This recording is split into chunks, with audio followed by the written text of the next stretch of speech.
Daudz, kas jau šeit ir pateikts. Šodien mēs lemjam ne tikai par 30 miljonu aizdevumu Air Baltica, bet par to, cik ilgi valsts drīkst atkārtot finansēt uzņēmumu bez skaidras pārliecības par aizdotās naudas atdošanu.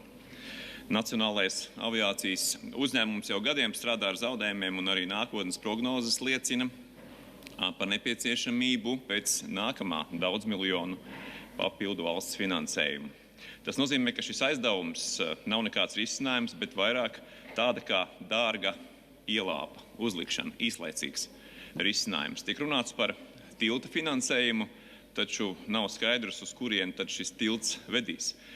Nav pietiekami caurspīdīgi biznesa plāni, nav stingru garantiju un nav pārliecības par atmaksas mehānismu. Kolēģis Andris Kulbergs jau pareizi sacīja, ka nav īsti skaidrības, par ko vispār tiks balsots.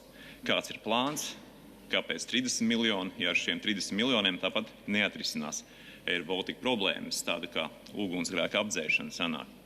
Tā ir nodokļu maksātāja nauda, kas tiek novirzīta no citām valsts prioritātēm, un sabiedrības uzticība šādiem lēmumiem un darījumiem ir ļoti zema. Nesen TV3 veiktajā skatītāju aptaujā vairāk nekā 60% balsotāji bija pret šādu 30 miljonu nodokļu maksātāju naudas piešķīrumu Air Baltica.